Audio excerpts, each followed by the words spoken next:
What a week. It has been, hasn't it? It really has been.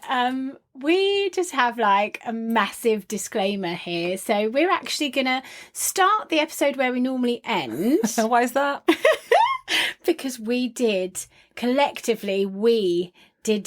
the most ridiculous, outrageous of all ADHD things ever this week. Yeah, it's definitely the most ADHD thing we have done. In a while. Ever? Ever, possibly ever. So, as you will know already, we are, unbelievably, we managed to get Sophia Hilton to talk to us. We did, and I still can't quite believe it. I've followed Sophia for years. What an absolute legend. And yeah, she's a powerhouse of a woman. She is incredible. And yeah, she recently was diagnosed with ADHD, and she very kindly gave up her time. Lord knows how she found it, because she's the busiest woman ever, and decided to use her voice and her platform for the cause, which we are so appreciative of. Absolutely. So yeah, what you're about to hear is us royally fucking up. is the most ADHD thing that we have done ever, and we are quite embarrassed about it. And the fact that there is even an episode of this podcast is all down to Lauren and her partner Dan. So Lauren and Dan, thank you so much. And we're ashamed to say that we don't actually know the right pronunciation of your company. Is it Shibu? Shibu Project, the Shibu Project, and it is spelled SHIBUI. Project. The Shibu Project. I'm so rubbish with spelling anyway. So thank God for those pair, because they saved our bacon. Otherwise, yeah, Sophia's time would have been wasted, and we would have just been the most rubbish people ever. But you're about to hear why. So yeah, share our shame. Share it. Hola. Hi. In the most ADHD chain of events, you're never going to believe what happened. Oh no, it didn't record. It didn't press record. save. Oh no. Okay. Do you have the audio file that we could have? We've got the audio file. Oh, thank God. Oh my God. There you go. I heard it say recording. Sorry. I swear I heard it say recording. But maybe not. We were just sat here like, well, thank God we're in the right hands, because Sophia's going to understand that these things happen. Don't worry. We've got the audio file, and it'll be much clearer anyway. So that's can really wonderful. Thank you. If we can get that from you, that'd be awesome. So we can upload it in time. Oh my God. Yeah. We're recording this one. So yeah, that was the most ADHD thing we've done this week. That actually happened. And possibly ever in my life, the most ADHD thing. Well, the thing is, we are complete amateurs, and we are learning as we go. And the truth is, you only learn from your mistakes, and hopefully we will never make that mistake again. She says. So we are, as we said, just incredibly grateful to Lauren and Dan. Yes. And also just to Sophia for being so understanding and compassionate. She really does follow her own ethos. It is cool to be kind. Absolutely. So thank you very much for that. And so the audio, we don't know how it's going to sound, because we may have fixed it, but the audio might be slightly off. Obviously, Dan and Lauren were trying to record with Sophia mic'd up, and so we might sound a little bit quieter, but that's really not important, because this is about Sophia and it's her voice, and we want to be listening to her. It's her story that she's sharing, her ADHD journey, and what's more, what she shares in this interview is so insightful, and it's so emotional that even when we were listening to the audio back, it brought us both to tears again, didn't we? When we had proper goosies going on. So if you can't hear us, who bloody cares? That's not the point. Just listen. You're probably to sick of us anyway. I'm sick of us. Listen to Sophia's pearls and don't worry about us. Yeah. So without further ado, if you have not heard of Sophia Hilton, then where the hell have you been? Yeah, where have you been hiding? Sophia Hilton is the CEO of the Not Another Salon brand. She is a national and international Nope, still can't do it. A national and international educator working in 5 countries, winner of the most prestigious awards of the hairdressing industry. She is the star of the BBC Unique Makeover programme Misfits Salon, which is filmed in her salon on Brick Lane in London. It is basically the coolest salon in the world. And It she's really is. basically the coolest woman in the world. And here's Sophia Hilton. ADHDS females, ADHDAF, ADHDS females, the podcast. Hi, I'm Dawn. Hi, I'm Laura, and we are are ADHD AF. Seriously. We are 2 neurodivergent neighbours who moved to the same street at the same time, at the same age, with the same undiagnosed disability. What are the chances? Since discovering the enormous impact ADHD has had on our lives and the horrifying numbers of missing undiagnosed females, it has become our mission to make some serious noise. We want to use our voices to raise awareness, break the stigma, and share our experiences in the hope that they help others. So join us for a chat, or as it's called up here in Aberdeen, a blether. Trigger warning, we will be covering some really sensitive topics, so please do have a read of the description of each episode before listening. It's important to note that we are not medical professionals, we're not therapists or coaches, we're not qualified to offer advice or support. What we will do is share our experiences alongside resources and information from professionals. We will talk over each other and we will go off topic and forget the point mid-sentence. We are both assigned female at birth, which means that we can only speak from the experience of life as AFAB people. However, ADHDAF is an inclusive space. Whatever your gender, you are very welcome here. Yes, you are. ADHDS females, ADHDAF. Well, unbelievably, we have Sophia Hilton on our podcast. Woo! Welcome, Sophia. Thank so much. you. So exciting to have you here. Yeah, and we are so super grateful, and we realise that you are so incredibly busy. So we're gonna try not to interject and babble nonsense all over what you say and leave you to speak, because you are the boss lady and this is what's important. So let's dive in. Yeah, let's get started. So first of all, just your age, occupation, and a little bit about your work. So I'm 34 and started life as a hairdresser, and then quickly kind of moved into the education and business side of my industry. So I'm a mum, and I now have 4 different businesses, which I am operating over 4 days. I only put the 4-day bit in there because I'm really proud, because it took me so long to get to that point. It's like my greatest achievement. Absolutely. Yeah. So how did you come to suspect that you have ADHD? It's really funny. It was 3 different friends over about 6 months. I was just explaining just generally what I struggle with, what's hard for me. And one person says, have you considered you got ADHD? And the first time I heard it, I was like, no, because I've managed people with ADHD. And also I've got all those stereotypes in my head from school and whatever. So I have all of those. Yeah. So it was nah. And then the second one, I was like, interesting. It's interesting that 2 people would say it. And by the time the third person said it to me, who I see as someone that's really doing well, very successful, very similar minds to us, like they get a lot of stuff done, and they don't seem hyperactive to me. And when they said they'd just been diagnosed, I was like, okay, maybe the stereotypes I've got in my head aren't correct.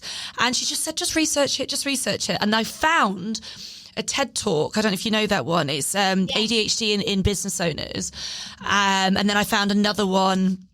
And after that, my husband was just walking past, and they would hear this guy waffling on. And then my husband would be like, yep. I was like, right, I've got to get tested now. I have to. That's so funny, and it's so interesting because it's the same for both of us as well. That's the same story. Really? Friends telling us I had a friend that was diagnosed. You had a friend of a friend, yeah.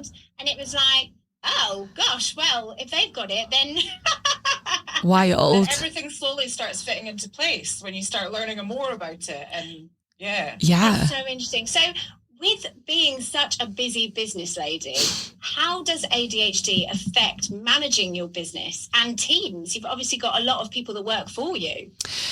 I think what I've realised is I do have like a big multi-focus. Sometimes successfully, sometimes not, but nevertheless, I can't help it. I am really excited by lots of things. We may call that easily distracted. I like to say I'm very excited by many things. And I've always found... rather than saying I'm kind of bored by one thing, I'll describe it as I'm just multi-excited all the time about many things. So in many ways, it's been my greatest success, this part of my personality. And you could call it ADHD or just creativity in general, because it's allowed me to have many things going on at once. And I'll tell you, during COVID, that was the most amazing thing ever. Because just before COVID, I was saying to myself, oh my God, Sophia, like you have too many projects, too many things going on, like you need to focus. But I just kept getting bored and moving on and moving on. And then when COVID happened, when like 3 out of 4 of my businesses were collapsing, I was bloody glad I had multiple businesses, because there was something to, there was something there to save me. And I changed my mindset now, and now I'm really grateful of sort of spreading myself across different parts of business, because it's a bit safer, Absolutely. Wow, that's incredible, isn't it? And for COVID, it's just been such a leveler for so many people, for lives just going in completely different directions, or just really understanding what's important, having that time to sit with yourself as well. Yeah, I mean, it was COVID that led me to a diagnosis as well. And well, as well as kind of my need for activity. I mean, don't get me wrong, at the start of COVID, I was just hammered for like a good 6 weeks. Like, it was so good. I'd never stop. I don't stop. Obviously, I'm sure you know this in your personalities, I'm unable to stop. I'm constantly thinking. So to just be able to not go into work the next day and, have a hangover, that was really good for me. But after that, my need for activity is what drove me to literally go from basically losing a huge proportion of all my money, like everything I built in my business just collapsing, and then to be thinking on my feet and creating new things. I literally went from 6 years ago, like I had nothing. I had no money. I was living on cereal trying to build my business. I then went all the way up to earning incredible money, buying multiple houses, doing amazing. Then I crashed to nothing, thought I was going to lose everything, started thinking about selling everything. And then I had a better financial year than the year before. I just it's like a roller coaster. But I do believe it was my need to stay active and to keep moving that saved me through that, which could quite possibly be the ADHD, Oh gosh, absolutely. I completely understand that. But in terms of if with these people coming to you and saying, we think that you might have ADHD, we know the positives, absolutely. You can see you are so driven, you're so creative. But for a lot of people and a lot of our listeners, there are things that they struggle with, like motivation, because we know, it looks so different from person to person. So we can see you're motivated and driven. Yeah. Where are the negatives for you? How was it negative? Yeah, what do I struggle with? Are you ready? Get your pen and paper out. Let's go. So I'm definitely on the inattentive side, although apparently I do have the hyperactivity as well. For me, it's a chaoticness of kind of my space and my things. So I am multi-focused, and that's great, but my multi-focus means that I do drop the balls all the time. So general day in the life of me is kind of get up and put my toothbrush back in a place I've never put it in my life. Why? Why today is my toothbrush in the fridge? Why is it in a random place? And then my husband has to write on the door, double check darling, which is I've got to check everything. Have to wear a bum bag every day to keep my phone in, all my stuff, because I lose it so often. Cost us £750 to get back in my house because I got locked out and my husband was away. So now we have a key box outside. And it's just those constant, and I've been like that since I was a child, but there's something that with all these chaotic things that I do is when I got diagnosed with the ADHD, this is the emotional side of it. I almost was like, whew, didn't know I get emotional today. I almost was like, just wanted to be didn't know this was going to bring this out in me. Just want to give my little girl a hug because she was always in trouble for that stuff, and she's always told off, and she just couldn't get it right. And even actually, my husband still, like, up until maybe a few months ago, was still telling me off just like my parents would, telling me that I obviously don't take our home seriously, or I don't take him seriously, and I just felt like I'd just been told off my whole life, and I felt like hugging that little girl and being like, you really were trying, babe, you know? It's honestly, like, That totally. hits hard, It's like, yeah. wow, that's exactly it. Because we've said before, it's like your intentions not necessarily mirroring your actions, and how misconstrued that can be in personal relationships. If you forgot something important, that person, if they were neurotypical, would immediately go, oh, well, that must mean they don't care, or do you know what I mean? Yeah. So then really, really feel that. My husband actually, we went through marriage therapy for several reasons. We've done it several times. We've got a very strong relationship, and we have a strong relationship because we do things like marriage therapy. Yeah. And one of the things he was struggling with is interpreting my actions as a lack of love. And somewhere between the ADHD diagnosis and the therapy helped him realize that, like, my actions don't mean I don't love him. And, you know, the way we interpret everything is based on our own trauma, our own shit. Yeah. Like, it's not, it's our own reflection. And that's been really helpful because he's much kinder to me. And that's not to say my husband's not kind. He's a very kind man, but, he struggled with it. And that was hard on our relationship because I felt like I wasn't good enough. Yeah. You know? I think once you have a diagnosis, it kind of changes things because it leads to awareness, and then you can treat yourself better, and the people around you can treat you differently as well. So, well, there was a way that I didn't expect this, actually. My husband was a stay-at-home dad, and he was a really good dad. When my son was a baby, he could get him to sleep and I couldn't, you know. And for me, the mum guilt there of the fact that he could attend to my baby in a way that I couldn't was really hard. And now my son is in his toddler stage, which is like when I come into my own, like I'm really good with toddlers, and now he's struggling. And you have the energy to run around. Yeah, probably, like, you know, give me activities and stuff. But my husband was really struggling with my son, and, you know, when he kind of is all over the place and chaotic, and but that's toddlers. That's not even ADHD. That's toddlers. He said, my husband said that he started to look through my son with an ADHD lens to be like, not judging him so harshly. And whether he's got ADHD or not, we don't know. But he said just giving him that lens of knowing that child is not doing these things on purpose, whether that's just because you're a child or whether that's because of your habits, has actually made their relationship grow, and they're getting on beautifully now. It's really strange and lovely. That's so interesting because it's compassion and it's also education, like learning about what ADHD is has opened all of that up. That's incredible. If you are finding this podcast helpful and you're in a position to do so, we are asking that you help us by signing up to our Patreon. In pledges starting at just £4 a month, it will give you access to our We Are ADHD AF community forum, in which we are both active members and we all support and learn from each other. You will also get access to behind-the-scenes content, exclusives, offers, blogs, vlogs, the works, everything in the kitchen sink. Your pledge will also mean that we will be able to continue to put out weekly episodes of ADHD as Females, the podcast. Alternatively, if you would prefer just to make a donation, you can do so by visiting buymeacoffee.com/ADHD as females. We know that our words are helping people in 164 countries and counting. We really appreciate your support in supporting us to continue supporting the ADHD community. If you are ADHD AF and you want more ADHD AF, join the We Are ADHD AF community. www.patreon.com/ADHD as females. So when and how was the ADHD diagnosis process for you, or where are you in all that? Really early. So I only got diagnosed a few months ago. So it's that conversation about medication, which I'm not against. It's just on the list. I mean, I've got 34 years in, I'm okay. Like, but I am interested in it. Although I don't know if you heard this. And the first thing my dad said, my dad has no idea about this stuff. Oh, you just be careful, get on that medication and it'll, all your creativity will go. I was like, oh Dad, you've no idea what you're talking about.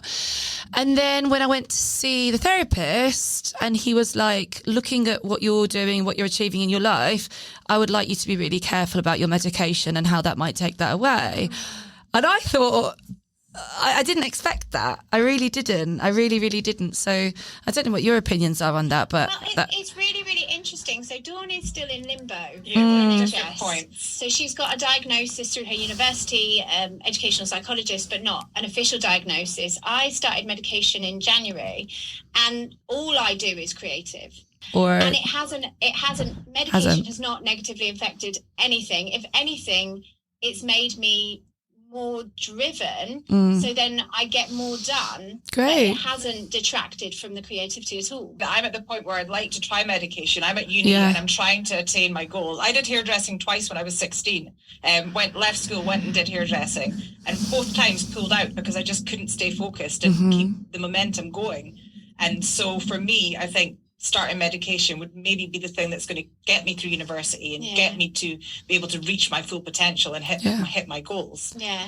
I think what I'm finding interesting and what I didn't know either, which is also quite emotional, is I suffer with anxiety, so panic attacks and not daily anxiety, but usually a few times a week, comes and goes, ebbs and flows of mental health issues that come like every few months.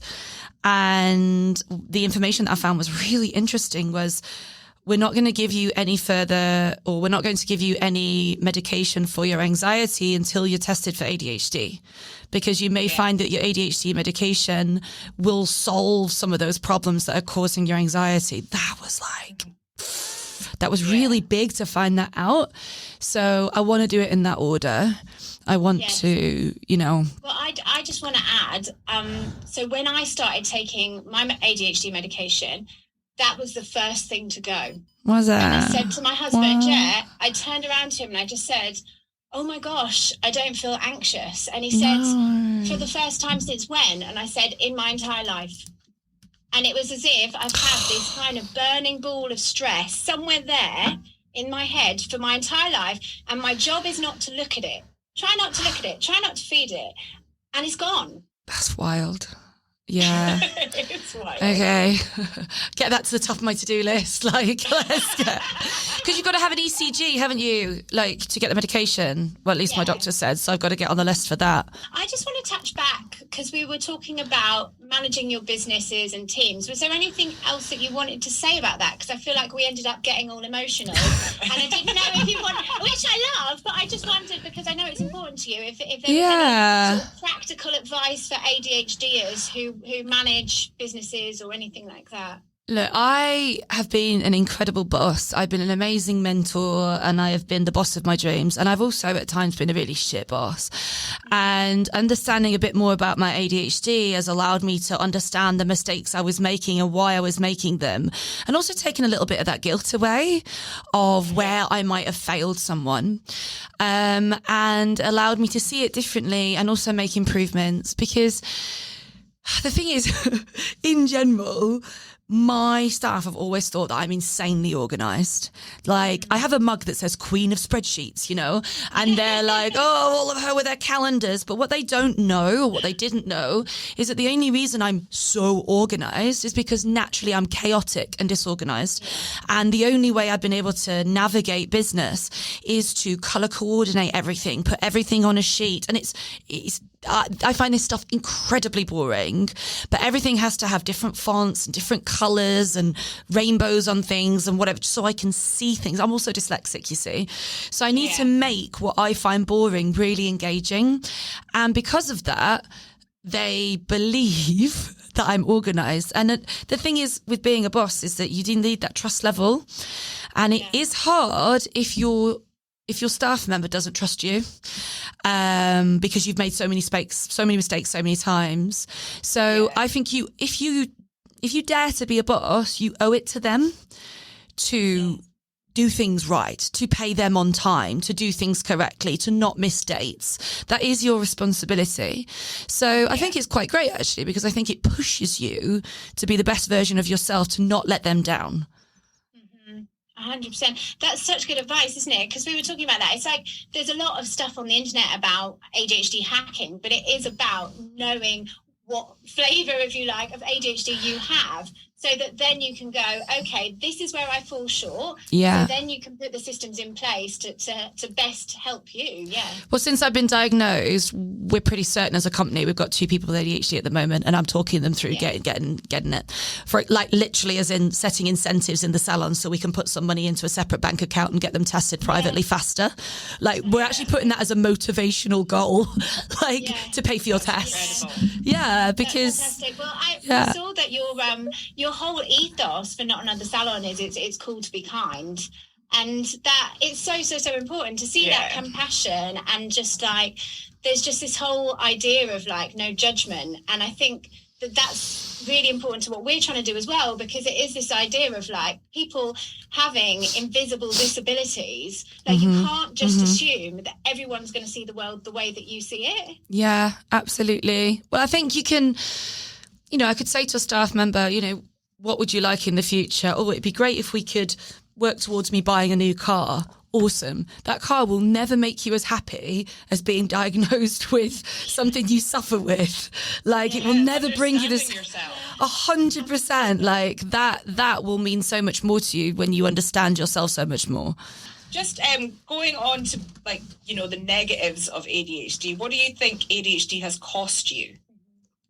Ooh. Undiagnosed, pre-knowledge. Pre-diagnosis, yeah.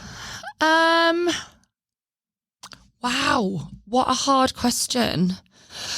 What has it cost me? A little bit of lack of trust. Yeah, I would say letting people down and people not trusting you because of that. No, a bit of lack of trust with other people, because if you chaotically make mistakes, that level of trust is gone.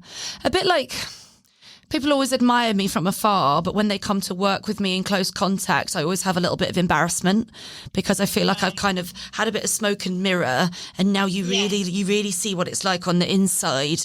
And, have I just dropped in your estimations because you actually see what it's really like? Yeah, and I think we just did a whole episode on shame. And there you go, shame. The shame associated with undiagnosed ADHD. You're hiding parts of yourself from people because you're embarrassed and shameful of them. Yeah. Yeah. And the damage that does for your self-esteem and your self-worth, yeah. and your own value. I know the answer to your question. It has me doing so much so often has affected my mental health. I can't stop it. Like I will have 20 projects on the go and all of a sudden someone will DM me and I'm like, oh, I like that. And next thing I'm engaging in a conversation, it's going deeper and deeper and deeper until I get to the point where I can't handle it and I'm on another burnout breakdown in a loop, which is why at the start of this, when I told you my proudest thing is to be working 4 days a week because of my constant loop of burning myself out. So it has cost me a lot of upset and mental health because of my just wanting to be everywhere-ness. Yeah, we can totally relate to that. 100%. Yeah. It's so interesting because you were diagnosed like not that long ago, like us. There's this whole talk of the diagnosis roller coaster, and it really feels like you're there yourself. Do you feel like that? Like a lot of people say they feel elated to begin with and relieved, but then they feel sad, and it's like this whole journey of figuring it out and acceptance, really. Yeah. Well, actually, the first time I got, that's the second time. Just now was the second time I ever got emotional about it. The first time I got emotional about it, after being diagnosed, wasn't emotional, whatever, fine. Interesting, like my brain was ticking, but not emotional. And then I was in the airport by myself. And in general, I tend to nearly miss flights, lose my passport, not see where things are. And I was in the airport by myself, and I looked up at because this is my dyslexia as well. I looked up at the big board of all the numbers going and my eyes were like trying to find it, and my anxiety was getting like more panicked. And I realized that I'd never given myself credit even for how my dyslexia really struggles to see the board. And I started to get really upset because I was recognizing these things you've always struggled with this is a real thing. And I kind of get really panicky. And then as I was going through the queue, I was on my phone and I was supposed to give my ticket, and then the man told me off, and I just kept getting told off from different people for doing things wrong. And I started getting more and more panicked, and I just thought, I'm seeing this with new eyes. I'm seeing it as not just being silly Sophia. I'm seeing it as, oh wow, you're struggling right now, Sophia. I didn't know you were struggling. And that's it. And that's when it comes to a worth thing, because you look at yourself and you think, well, why can't I do all these things that other people are doing so easily? Well, you're even hiding to yourself the own struggle, because you're like, oh no, it's fine, I'm just gonna, and then things, fall apart, mist, etc. We didn't mean to get you emotional. No, I know. I didn't think I bloody would either. I do love a good cry, don't worry. I'm comfortable with emotion. That's all right. Okay, so we're on to our last question then, aren't we? So what do you think has changed for you since diagnosis, if anything? I think a lot more self-compassion, and more compassion from my husband, which has been really life-changing for me, actually. It really has. And that is life-changing, actually, isn't it? It is, because I feel like I don't want to slag off my husband because he's so fab, but I do feel like I'm constantly saying to him, I'm not shit. Like I am, I'm not shit. I am actually, I'm really fucking good at stuff, Jarell, so fuck off. And that's the kind of conversation we have in the house all the time. Yeah. And we're not having that anymore. He literally, he'll be like, baby. And like, we'll leave the house and he'll have my phone in his back pocket and he'll hand it to me. But he'll hand it to me without the sarcastic comment of phone. He just hands it without the joke. And that's been really nice. Yeah. I love you. Sorry. Anymore. Yeah, exactly. Yeah. That is fantastic. Okay, so final question, and it's quite a big one. If you could implement change to the diagnostic process, what would it be? And I guess, obviously you're in a different situation because you were in a position to go private, but I guess it's more with the view of people like Dawn that are in limbo.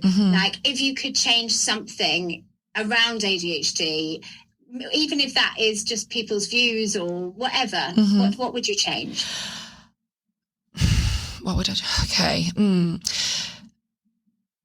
To flip this question, just flip this question just slightly, is that I don't think your diagnosis is going to make a massive difference if you have all of those symptoms already. Like in your case, Dawn, you at this point, without a full diagnosis, can still treat yourself in exactly the same way. You can still follow all the Instagram accounts with all of the hacks, all of the help. You can still benefit from the compassion of listening to the podcasts, to the YouTube channels. So if you pretty much know you have it, just treat yourself in the same way as until you have that diagnosis, because you don't really need to wait to give yourself this compassion now, is what I would say. Yeah, absolutely. That is exactly it, isn't it? And it's so ridiculous that we even have to think of it that way, because that just is across the board. Never mind ADHD. We should all be compassionate. We've all got some heavy burdens to carry, things we're good at, things we're bad at. You don't need somebody to acknowledge anything to be able to say, I know what I'm about, and I need to treat myself with kindness. Yeah, listen, you know what? My mum says something really great. Parents struggle with this, don't they? Everyone needs a label. Yeah. But my mum, she really helped me. She said, they always say, well, why do you want the diagnosis? What difference is it going to make? Whatever. And she really helped me by saying this. She said, look, even if it turns out you haven't got ADHD, you clearly have all of these characteristics. So even if you didn't have the diagnosis, you can still use all of the advice and help of someone that has ADHD if you don't have it, because they're characteristics. And I thought, oh, you're quite right. So even if I hadn't been diagnosed, I still would have identified things I struggle with and be searching for solutions that I wasn't before. So maybe if someone goes for diagnosis and maybe they don't get a clear diagnosis, they don't have it, but they have those characteristics that they're struggling with, wouldn't it be great if they can still use those tools? Yeah, 100%. Yeah, absolutely. Honestly, I just have to say the things that you've said today are really going to matter and mean something to our listeners. So we are just so grateful to you for using your voice and letting us pair of Wallies chat to you and not record the whole thing. And that is ADHD. Exactly that. Is there anything else that you want to add? No, I just want to say thank you so much. I think what you're doing is amazing. I'm sure you're going to help so many women. And the best way to deal with anything that's challenging in your life is to just inject that into helping other people. It's the best way to deal with anything. And it's the way that I've lived my life. And it just gives you so much happiness. So keep going, ladies. Thank you so much. All right. Bye-bye. Bye, darling. Bye. Bye, bye, bye, bye, bye. So there you have it. How amazing was Sophia, though? Oh my God, what an absolute legend, like beyond legendary.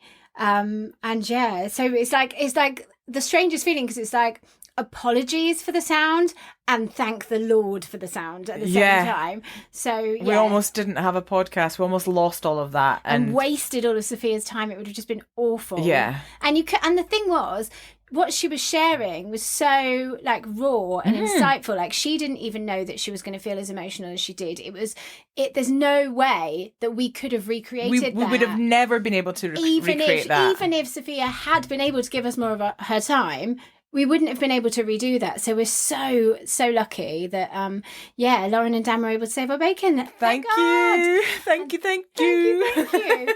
But yeah, it was just such an interesting episode. I think like it's important to note that we were really nervous because obviously we have spoken, Sophia's only our second guest, and we'd spoken to James a bit more. Like obviously both of us have reached out to Dr. James Brown independently as part of the charity support on our journey. So this felt a lot scarier, didn't it? Definitely. And I think for me especially, having followed Sophia for years and been a big fan of her, I mean, I've spoken about it in the past that I did hairdressing when I was younger, and that was one of the things that I really wanted to do. But because of my undiagnosed ADHD, I failed college and left twice because I just couldn't do it, couldn't keep up. And so I've always had an interest in that industry, and I've been in awe of her for so many years. So yeah, I think it was super, super nerve-wracking. Yeah, and I struggle to talk at the best of times. Oh God, I wish I did. Bloody hell. Just don't chat. And it's worse. Like the more nervous I get, the higher it gets, and the more absolute nonsense just spews out of my mouth. And there's literally like, there's no like that thinking thing, like thinking about what you're going to say. It just like comes straight out of my mouth. I don't even know what I'm saying half the time. Yeah, my problem is I think too much and then I don't say anything because I'm just too scared for me to make an absolute arse of it. Well, there you go. There's our difference. Well, it is, but that's actually not our differences this week. It's not our differences this week. But I did just want to say as well, like for Sophia, obviously the podcast is an exploration of like our understanding of ADHD, but part of the reason why we want to have guests on, well, it is to educate us all, to open our eyes to so many different things. So we have amazing guests like the guys from ADHD Adult UK to actually educate us in the science and help us understand the resources, etc. But with people like Sophia, and we have many more coming up, we're so lucky to have so many more coming up, is that it's really to push the point home that there is no one size fits all. And every person with ADHD experiences it so differently. Yeah. So we're just so grateful to Sophia for letting us into her world and for opening up and being so honest with us and, letting those emotions come out. Because that can't be easy to, put yourself and make yourself vulnerable in front of so many people. Yeah. I say so many people. Like so many people. She's got a platform of like a basquillion people and we've got about 12. But yeah, I know what you mean. We're growing. We are growing and we're very, very grateful. Thank you. So shall we do our differences? Or was there anything Yeah, else you wanted to say? let's talk about our differences this week, which Mm-hmm. are basically mornings. Yeah, but why it's important, the reason why we've got here is because once again, we're practicing what we preach. Yeah. So not only are we preaching self-compassion instead of like chastising ourselves for the problems that ADHD presents. So just to backtrack, when we messed up and didn't press record, because we haven't actually explained this yet, have we? And, we haven't, So have we? what happened was we opened a new window, long story short, and as we'd already said, session recording had happened when we pressed record, because we don't have the working memory of all the things to forget to say. I couldn't remember the word for working memory. Working memory. Jesus, couldn't write it.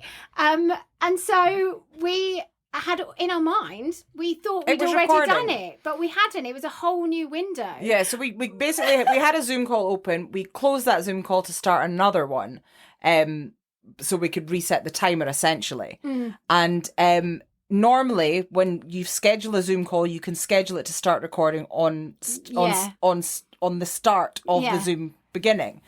So we'd done that with the first video Yeah. call, but because we just created a new one from scratch, Yeah. that hadn't happened. And so I automatically, in my head, thought it would be recording Yeah. and didn't double check And it. I just didn't notice. Yeah, and we just So that we didn't would just see. dive straight in. We were so excited and had this amazing interview that we nearly lost. But yeah, the point is, you know, we were gutted. And what was funny actually is when it happened and we were explaining, we were waiting to start the new meeting to bloody fess up what we'd just done, which is so mortifying.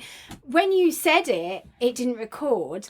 What's interesting is that there's studies, I'm going to say they say, again, I should always back up what I'm saying, but I heard that ADHD people feel emotion more intensely and can actually feel it as physical manifestations in their body. And that's what I felt when you said that didn't record. I felt like I'd been hit by something. Oh, yeah. And I had instant chest pains and my- because the yeah, anxiety my just went pyong. yeah, my bones, like in my shoulders, like immediately started to Yeah. dull ache. I was like, oh, like literally like I'd been punched. It was awful. And then it was like, right, okay. And then just remembering where we are is like, this is what we're talking about. We've Yeah. just been talking to this lovely lady who has been honest enough to tell us that she loses her keys, she loses her phone, you know, is doing things like this all the time. Like, now's the time to unmask and Yeah. own it. And so we practice what we preach there. And now we're practicing what we preach again in our differences. Yes. Because in looking at where our problems lie, we've managed to find a hack. Yes, and this is a hack to help, well, predominantly me, really. It's a hack for my life, but one of my biggest lifelong struggles is getting out of bed in the morning. Yes. It's not a problem waking up because it depends what I'm getting up for. Yeah, if of I'm getting course. up for something fun, like interviewing someone at 5 a.m. in the morning, I will be out of bed and get it sorted. But if it's just general day-to-day life and it's just things like getting to work, I struggle to get up. So I'll wake up and then I'll hit the snooze button and it can go on for 2-3 hours. It's Wow. where it's just every 5 minutes my alarm's going off. God, I couldn't even cope with that. I'm just, my The brain. snooze would yeah. stress me out so much. I know, it is actually ridiculous. And like last year I did 100 swims in the sea Yes. and raised money for charity and there was accountability there. Yeah. So I was getting up and doing it because there was external pressure or motivation that was pushing me to get that thing done. But when there's not that external pressure, or it's still there because obviously I need to get up for Need to work get or to whatever. work, yeah. But I know that I can do it in 15 minutes. Yes.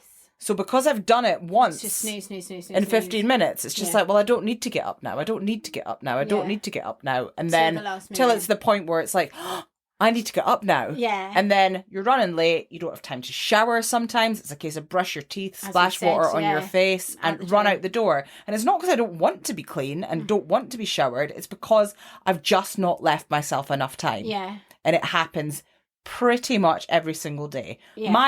My walk from my bed to my desk is 7 minutes. Mm-hmm. From where I live To where you to work. where I work takes 7 minutes. But you have to drive because you're running late. I drive every single day. Yeah.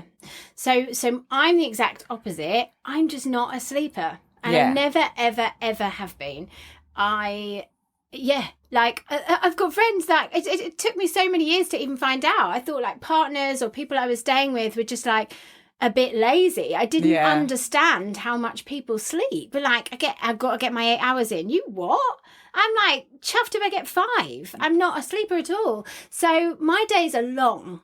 They are long. And when I wake up in the morning, I don't want to wake my husband up. You know, he needs a couple of hours. He doesn't need to be getting up with me at sometimes 4, latest 6-ish. Yeah. I slept in till 8 the other morning because I was doing the website I know, till late. I was impressed. Oh my God, it's 8 o'clock. But yeah, so basically, I wake up, get straight up, so I'm not like fidgeting around and waking my husband up, get downstairs, and I sit with the cat from about 5 till about 8 normally. So, which is like a dream for me. well, it's a bit boring. Yeah, but I have this vision of being able to get out of bed in the morning, get up, go downstairs, make myself a cuppa, chill, have some breakfast, maybe walk down to the beach, you know, like have a cup of tea and just have a nice relaxed morning.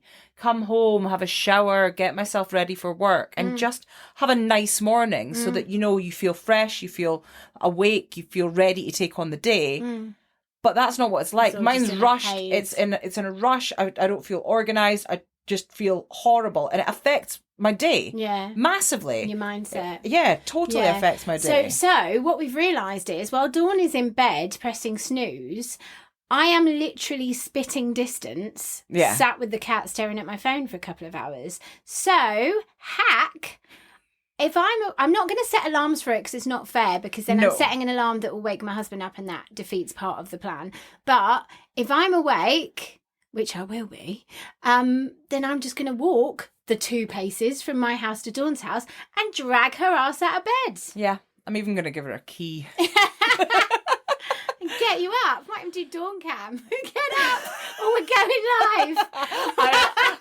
I am not allowing Dawn Cam. Like, well, let's see. It's not a pretty sight. There's your incentive to get up, isn't it? It's not a pretty sight, me first thing in the morning. But the thing is, I've tried every alarm clock. I've tried having people phone me. Like, I have tried everything and nothing works. But having someone physically there. Shaking you. Yeah. And threatening to put you on Instagram and Live. like, you know, we can go for a walk down to the beach and have a cup of tea together in the morning, you know? Genius. Unless it's raining, and I'm very much against that, so I'll just get you up and drag you into my house with my cat. Yeah, fair. I'll take whatever's going. But yeah, if this is going to be beneficial to me. I mean, it's less of a hack for you. No, but I'm just sat there, not doing nothing, but just sat there on my own. So, and it's so close. Like, that's what's ridiculous. We literally live not even across the road, just across the way. And that's the point, right? Yeah. Is we are, as we always say, we are on this journey with you. We only found out officially, in inverted commas, about our neurodivergence 6 months ago. Mm-hmm. So we are very much riding the late diagnosis ADHD roller coaster with you. Yeah. And we're figuring these things out in real time. So we're sitting down and we're going, where are we falling short? And luckily, you know, we are in this boat together in very different ways. And, you know, we're figuring out how we can help each other and navigate this neurodivergent business. So now I just need to figure out a hack to repay the favour. Well, I think you probably repay the favour multiple times a day when I can't make a decision. Well, no. And I'm like, is you sure? Is that right? Am I doing the right thing? Laura, just fucking post it. Not at all. But yeah, we'll repay the favour. We'll find a hack that will help you somewhere in your life. So, shall we shut up then? Yeah, I think leave these people in peace. I think it's been an episode. And we hope you've enjoyed listening. Yeah, we hope you have. And yeah, we hope, well, we're never going to make that mistake again, touch wood. And don't forget to like, rate, subscribe, all of the good things. Those stars. And if you're in any ADHD groups and you see a post or we have an episode that would land for, sorry, that was really inarticulate, but you get what I'm saying. If you could share us on any ADHD support groups, that would be fantastic, because obviously you can't really self-promote, but yeah. And remember to be kind to yourself, be kind to others, self-compassion, and lots of love. Loads and loads of love. Mwah! ADHD females, ADHD AF, ADHD ADHD as females.